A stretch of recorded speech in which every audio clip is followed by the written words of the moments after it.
Surya Gini Petti.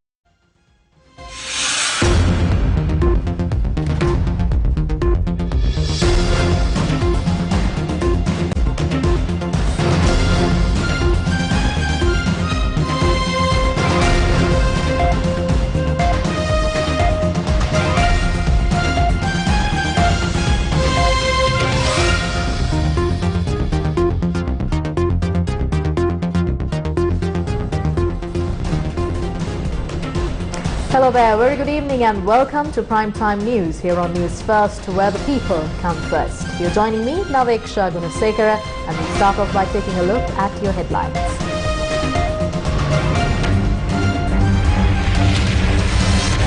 Supreme Court orders to produce Wasantha Mudalige before a magistrate. UK MPs express concern on Sri Lanka's use of the PTA and violation of UNHRC agreements. President says IMF requested not to release agreement until negotiations are over. SLFP questions if the appointment of Mahinda Deshapriya is a ploy to delay elections.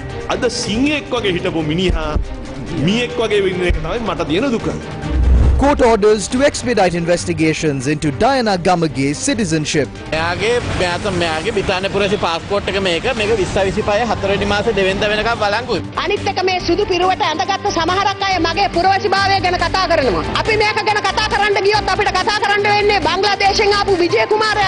England crush India to set up a T20 World Cup final clash against Pakistan. In your top story tonight, a Sri Lankan court ordered authorities to immediately produce the detained student activist to a magistrate and a JMO.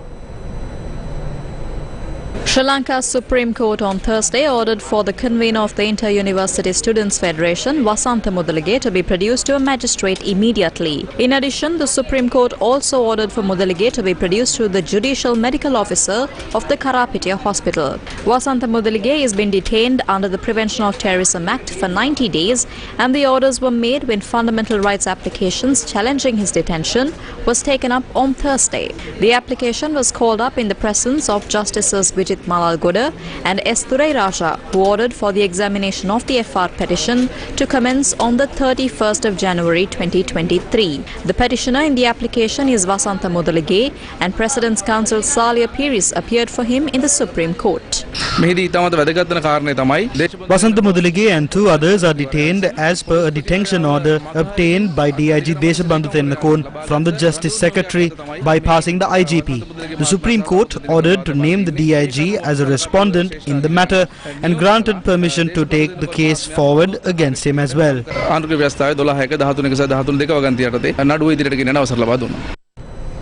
A Backbench Business Committee debate on the UK response to human rights and economic situation in Sri Lanka took place on Wednesday in the House of Commons chamber. UK MPs called for Sri Lanka to cut down on its military spending to overcome the economic crisis. And in order for Sri Lanka to be rescued, it needs to reduce its military spending, which stands at $1.86 billion per annum. But all of Sri Lanka's projections to emerge out of the economic crisis are predicated on the country retaining its generalised scheme of preference plus trade concessions. The annual trade concession is worth over $500 million and has boosted Sri Lanka's exports to EU member states over the years. However, Sri Lanka has failed to meet key human rights and labour requirements for receiving this preferential treatment. The EU recently issued a warning to Sri Lanka that it was set to lose its concession if it continues to ignore its obligations. And as a key stakeholder at the IMF, the UK government should propose conditionalities on any IMF financial assistance for Sri Lanka during the current economic crisis, including that Sri Lanka carries out a strategic defence and security review to reduce its military spending, remove the military from engaging in commercial activities, and that Sri Lanka should meet the requirements required for the GSP Plus scheme, and that Sri Lanka re-engages with the UNHRC process. I appreciate that the IMF does not have powers to impose such conditionalities on its own, but the UK as a key penholder here can add that significant influence whilst those discussions are taking place before any bailout is agreed. One of the issues that we've consistently raised, in addition to the human rights abuses, is the levels of corruption within Sri Lanka itself. One of the ways in which we've been able to at least expose and tackle that corruption has been through the media, some elements of the excellent media there is in Sri Lanka, but where there has been, certainly over the last 12 months, but over a longer period as well, but intensively over the last 12 months, the harassment of journalists and the closure down of the free press that there is and the free media that there is there. One of the conditions that should be attached to any form of aid that goes into Sri Lanka now, or any relationship that we have in the future, is one in which they tackle corruption, but they do that as a result of the free media, unharassed by government. The oppressive security apparatus of the Sri Lankan state is still being used to exert control over the country's citizens. People are still being arrested and detained under the Prevention of Terrorism Act, despite the promise made by the Sri Lankan government in Resolution 30/1 7 years ago to repeal it. It is frankly astonishing that spending on the armed forces is greater today than at the height of the conflict, outstripping, as we've heard, the combined total of the health and education budgets. This must have contributed to the debt crisis in Sri Lanka. In short, the Rajapaksa regime wrecked the economy, and as yet, there seems little visible progress under its successor. So, as members have already acknowledged today, this is a situation of deep crisis in both economic and human rights terms. Defence Secretary retired General Kamal Gunaratne visited the Civil Security Department headquarters in Katubadda and expressed the following. During the recent Aragalia, they said there was no one called a war hero and they are all surviving on the people's money. Some said they praised Prabhakaran more than the soldiers.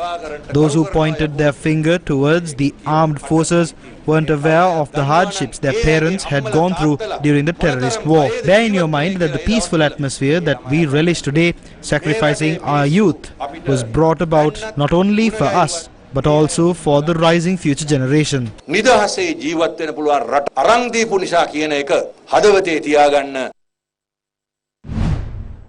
Parliamentarian Field Marshal Sarath Fonseca commented on the student activists detained under the PTA. To determine links to terror, a youth was arrested and detained for 90 days. He has fallen ill along with a Thero who was arrested with him. If the situation is such, what is the need for intelligence services? Recently, a letter was delivered claiming that I was organizing the protest on the 2nd of November. These are stories peddled by present-day intelligence. I am glad that they were not there during the height of the war. If they were operating, Prabhakaran would have taken us away and kept us under detention orders. Wasantha Mudalige and the Thero are seriously ill, and I appeal not to support the government that is violating human rights.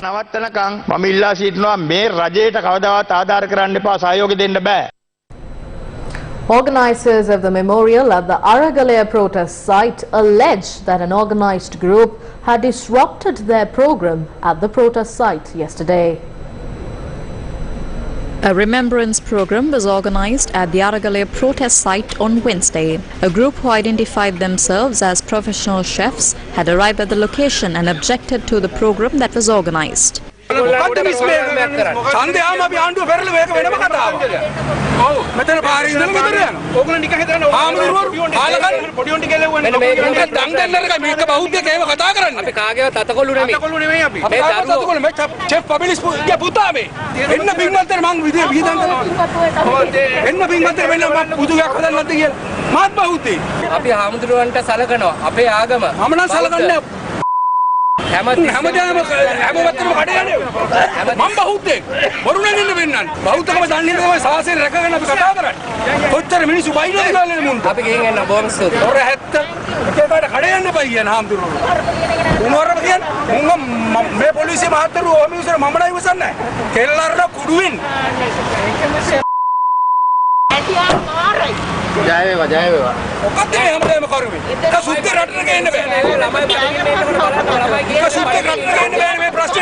Sunil කියලා පුද්ගලයෙක් තමයි එතන රැවුල. When we looked into the incident, we found out that it was a person named Sunil who had spoken badly about the bhikkhus and insulted the Mahasangha and tried to portray him as a model Buddhist. When dug deeper, we found out that Mahinda Rajapaksa and Gotabaya Rajapaksa had both attended his birthday party. Also, this individual has a hotel. The hotel provided Mahinda Rajapaksa with his food. These are the details that we gathered from trusted sources. The individual had invested $30 million in a Chinese company in 2017. This is an individual who is very closely connected to this corrupt political culture in the country. These are 4 people who benefited from the government. Do not try these tricks with us and stir the people. Do not have an issue with the arms that we receive.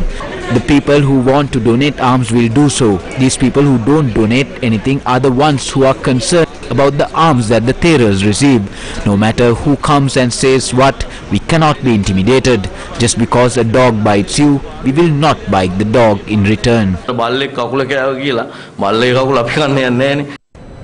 Sri Lankan President Ranil Wickremesinghe attended Thursday's parliamentary session upon returning to the island after participating in the COP27 summit in Egypt. According to the President, the IMF had requested not to release the agreement until the current round of negotiations are complete.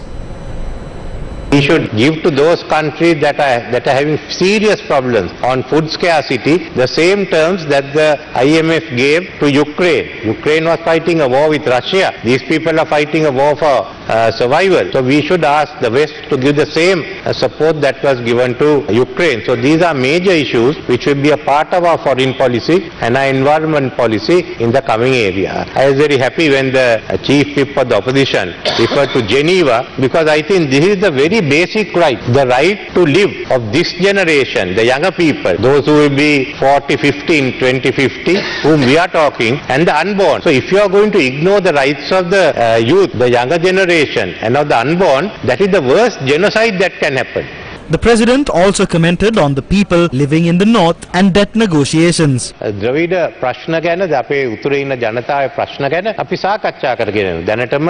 we discussed the issues of the people in the north. Already we have released some of the prisoners who were in prison, and there are several others to be released. There is a writer among them, and if he is proven innocent, then that will not be an issue. When I went to COP27, I met IMF Managing Director and discussed where she promised to assist us. So do not worry about it.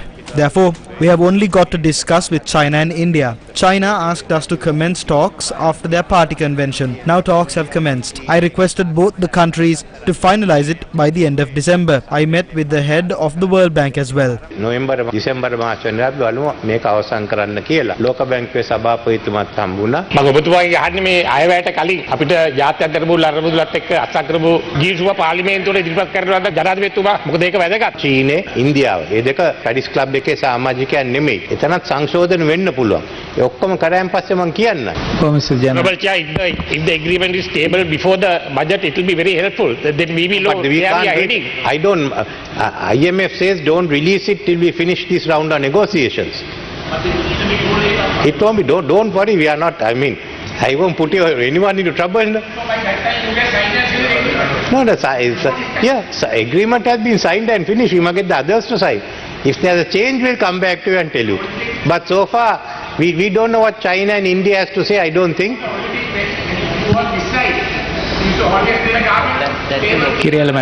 No, I stand by that. But this is not only one that we have done. We have to go to, there are other parties. 3 other parties we have to discuss. And then the private creditors. So there was no intermediate stage. But I can keep you brief, and the targets are there. The targets won't change. So you can look at it and tell us. In addition to bilateral credit, are you going to restructure the ISBs, and is that in a favorable level?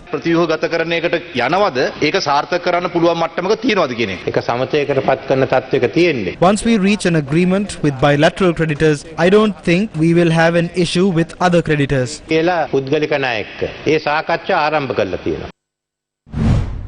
The Freedom People's Congress convened a media briefing and Professor G.L. Pires noted that the IMF's support cannot be accessed without elections.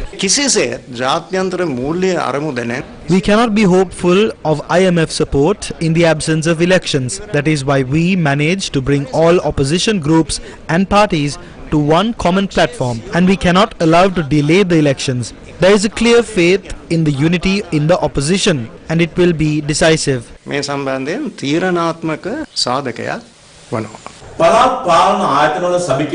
will the motion on curtailing the number of local government members from 4,000 to 8,000 be presented? It was presented to Cabinet on the 17th of October, and the same day the Treasury makes the same request from the President's Secretary to cut down on the cost. It was on that day the local government ministry also wrote on the same to the President's Secretary. So 3 ministries have made the request on the same day. Is this the efficiency of the state service or some creative conspiracy?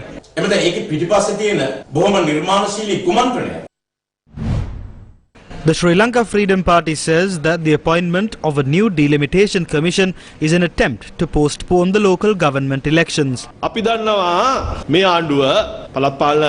The government has now appointed a delimitation commission concerning the local government elections. In my view, this is an attempt to postpone the elections. I can affirm that there is no legal provisions in our law which requests to appoint a delimitation commission for a provincial election. Why is Mahinda Deshapriya appointed as the chairman of this delimitation commission? I like to ask him whether it is possible to divide the country into divisions in just 3 months. He was appointed with a mandate for just 3 months. What the government should have done is to appoint a committee under Section 3B to fill the lapse in the existing electorate system. I condemn his move to accept this position while knowing that it is against the law. It was he who requested to hold a fair and clean election without postponing it. ඡන්දතාවත කල්ලාන්න එපා ඡන්ද ස්වාධීනව පැවැත්විය යුතුයි දූෂණයෙන් තොර කරන්න ඕනේ කිසිම කෙනෙකුට නටන්න දුන්නේ නැහැ මම මේ රජයේ බලයට මේ අහුවෙන්නේ නැහැ මම යටත් වෙන්නේ නැහැ මම කාටවත් යටත් වෙන්නේ නැහැ සිංහෙක් වගේ හිටියේ අද සිංහෙක් වගේ හිටපු මිනිහා මියෙක් වගේ වෙන්න එක තමයි මට තියෙන දුක ඒ සිංහයාද මේ කියන එක මට ප්‍රශ්නයක් වෙලා තියෙනවා. Sri Lanka Podujana Peramuna parliamentarian Gunatilaka Rajapaksa proposed to the parliament to extend the time period of the current parliament by 2 years in lieu of the time the house lost owing to the pandemic and the people's Aragalia.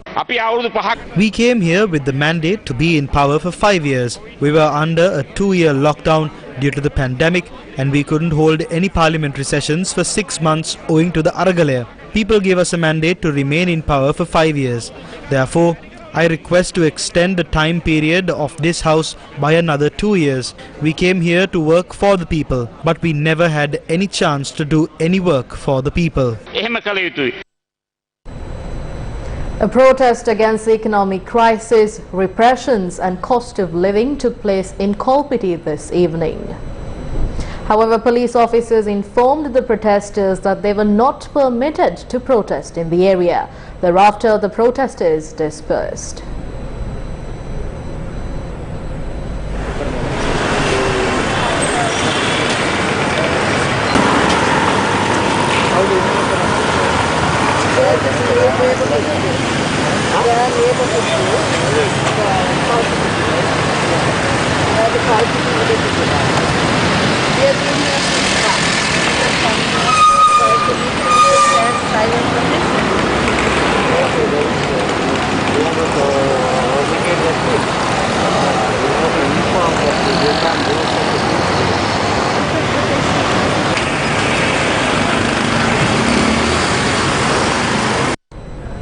Sri Lanka's central bank said that the debt restructuring process has reached advanced stages. CBSL made the announcement via the recent economic developments, highlights of 2022 and prospects for 2023 publication. The Sri Lankan economy, which faced extreme headwinds and heightened uncertainties during the first half of 2022, has shown signs of stability in the second half of the year. Thus, the central bank said that the engagement with the IMF on a macroeconomic adjustment program progressed on many fronts, with a staff-level agreement for an EFF being reached in early September this year. The debt restructuring process has also reached an advanced stage, and the economic issues in Sri Lanka are encapsulated in deeply entrenched structural weaknesses that are a culmination of the lack of policymakers' commitment to undertaking holistic and efficacious reforms over the long run. The IMF Extended Fund Facility program, which will provide an opportunity to embark on much-needed and long-neglected structural adjustments in a more structured and timely manner, which will be instrumental in shaping the economy to progress on a trajectory of greater stability and sustained growth. The central bank said that the economy is expected to transition onto the path to recovery from the latter part of 2023. At the Polonnaruwa District Coordinating Committee meeting, it was revealed that child malnutrition is on the rise. 15 to 20% of the children are not among the expected nutrition levels.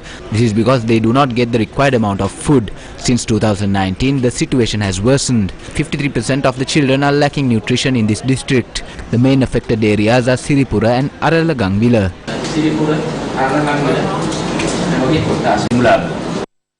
We'll be back after a short commercial break. Stay with us. News First, main sponsor. 25% for 2 months, 25.5% for 4 months. Valuable FD.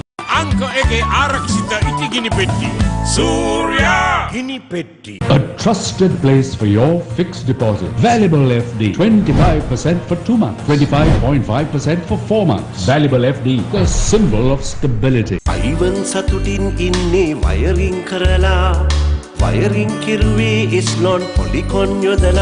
For your safety and the protection of the wires used in networking and AC wiring, Eslon Polycon cable trunking. Welcome back to the news. The Colombo Chief Magistrate today ordered the CID to investigate into the allegations levelled against Diana Gamage and present a report to court on the 15th of December. State Minister Diana Gamage is alleged to be holding a British citizenship and not obtaining proper visa. Colombo Chief Magistrate Nandana Amarasinghe issued this order after a group of lawyers presented facts in court, raising questions regarding the foreign citizenship of State Minister Diana Gamage. The police submitted a report to court on the issues surrounding the citizenship of Diana Gamage after civil activist Oshala Herath had lodged a complaint on the 9th of March 2021 alleging that Diana Gamage is a British citizen. As further investigations on the matter were stalled, a group of lawyers including Attorney at Law Gunaratna Vandinayaka filed a motion a few weeks ago and requested court to issue an order directing the police to conduct an investigation to ascertain as to if Diana Gamage is a British citizen and is illegally remaining in Sri Lanka without a valid visa. Attorney at Law Gunaratna Vandinayaka pointed out that based on previous investigations that were conducted, the police had informed court that Diana Gamage had produced a false NIC and birth certificate to obtain a Sri Lankan passport. The council cited evidence provided by the Controller of Immigration and Immigration and the District Secretaries. The OIC of the Criminal Investigations Department, who appeared at the Colombo Chief Magistrates Court today, said that the information obtained from the Department of Immigration and Immigration and the Department of Registration of Persons with regard to the complaint filed in March last year had been sent for advice from the Attorney General. The OIC of the CID said that they have not yet received advice from the Attorney General on the matter.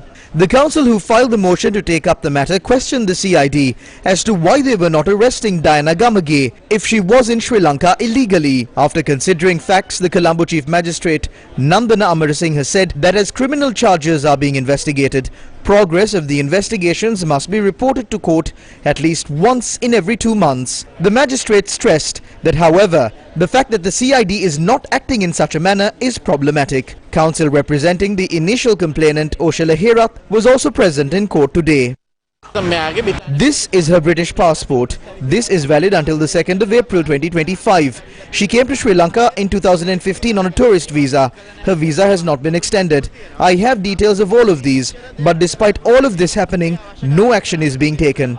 We saw how a British citizen, Kelly Fraser, was deported from Sri Lanka because she visited the Aragalia protest site. This parliamentarian is also a British citizen. She is in parliament as well. The law is not enforced against her. State Minister Diana Gamage made a statement in Parliament on Thursday. I want to request the opposition leader to stop stepping out onto the streets. We need to recover and overcome bankruptcy. The last time you stepped out, the people hooted at you. Next time, the people will use sticks and poles against you. I am told that you were behind the recent media comments. Because of what you did, some people are commenting on my citizenship. There are other dual citizens. Why are they not being talked about? If we start to talk about it, we will have to start from Prince Vijaya, who came from Bangladesh.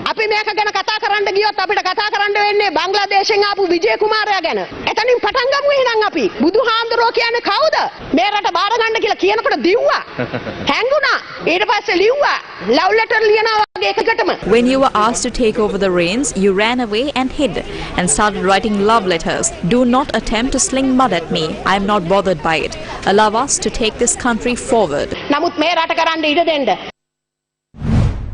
Sri Lanka's Department of Immigration and Immigration said it cannot take any action regarding Diana Gamage as the matter is pending in court. The department noted that a decision must be given by the courts. It was recently reported that the public was severely inconvenienced following a system failure at the Department of Immigration and Immigration. The system failure on the 5th of November directly impacted the issuance of passports. On Tuesday, the 8th of November, the Department of Immigration and Immigration experienced a system failure at the Bandar Nike International Airport as well. It is reported that a group had thrown several bottles at the Indian Consulate General Office in Jaffna. Newsfirst correspondents reported that this incident has occurred last night. Sri Lanka police said that preliminary investigations revealed that an intoxicated individual who was travelling past the Consulate General Office in a vehicle had thrown a glass out of the vehicle. The suspect is being questioned and further investigations are underway.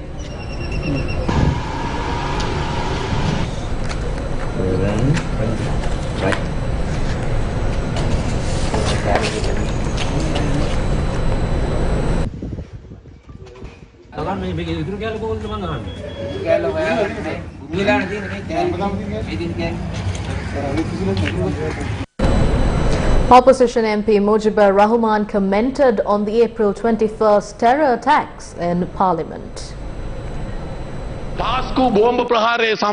Sara Jasmine is reportedly the only woman from Saharan's gang who survived. 2 DNA tests were carried out. One was when the Parliament Committee was investigating the matter. The other was during the tenure of the Presidential Commission.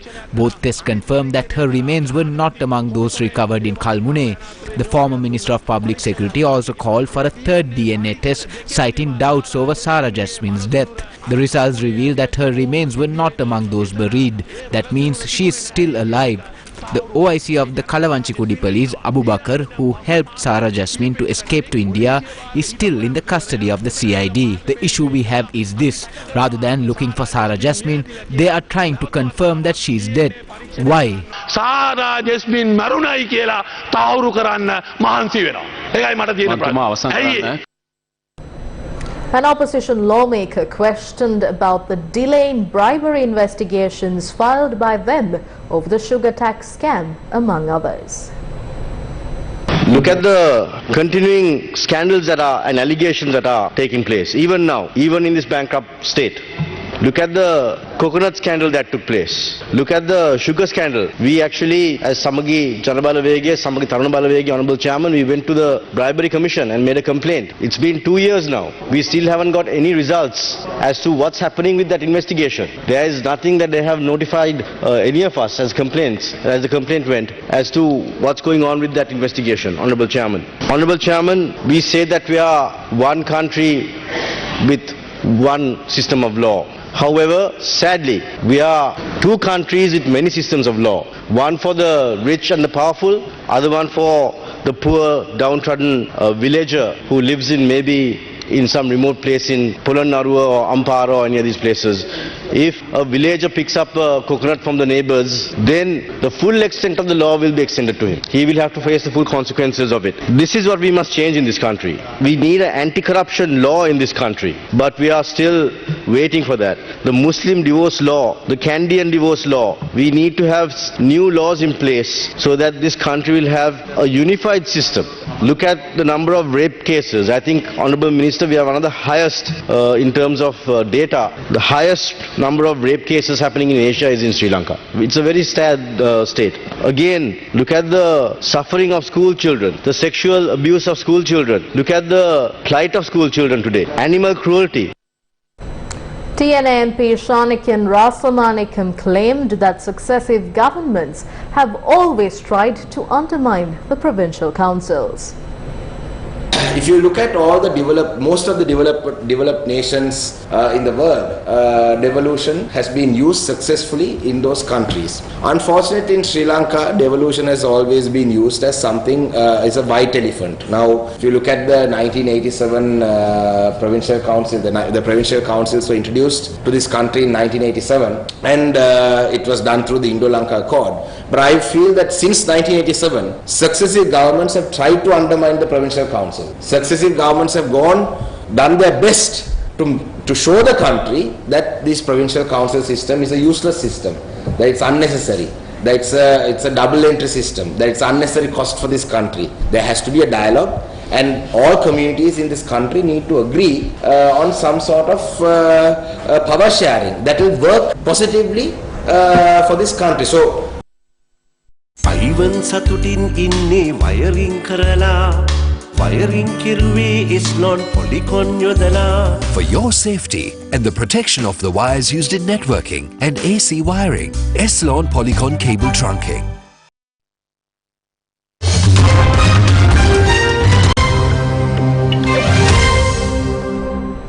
Control of the US Senate and House still hangs in balance. All eyes are undecided on Arizona and Nevada Senate races as Georgia's contest heads to a December 6th runoff. Control of the US Senate could hinge on Nevada and Arizona, two states where GOP victories could elevate some of the most prominent election deniers in the country, even after other nominees who had amplified former President Donald Trump's falsehoods about the 2020 election were rejected by voters in Tuesday's midterm elections. CNN projects that those two western states, perpetual battlegrounds in presidential years, were still too early to call as of early Thursday morning, while a third Democratic-held seat, Georgia, will advance to a December runoff. Republicans need to pick off two Democratic seats to win the majority.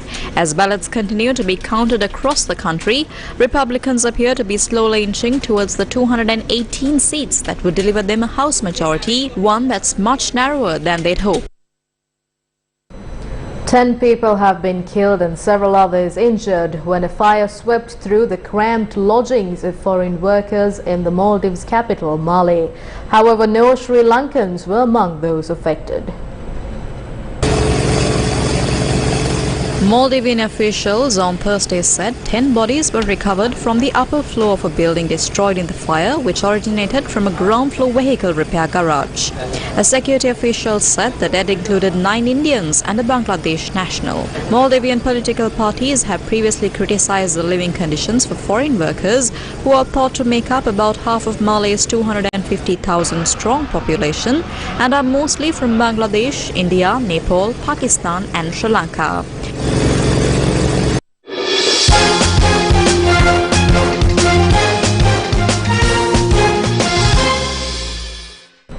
Alex Hales and Joss Butler put on an unbeaten stand of 170 to help England defeat India by 10 wickets in the second semi-final of the ICC Men's T20 World Cup in Adelaide on Thursday.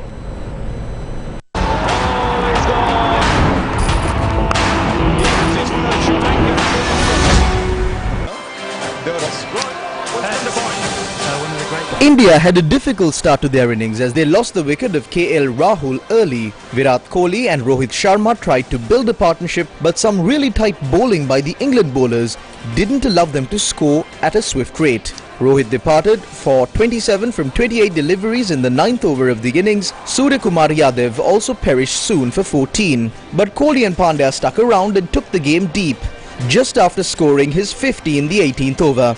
But Pandya carried on and went on an onslaught to take India to a competitive score of 168 runs for the loss of 6 wickets in their 20 overs. Pandya's efforts helped India in adding 68 runs in the last 5 overs, 54 of which came from Pandya's bat.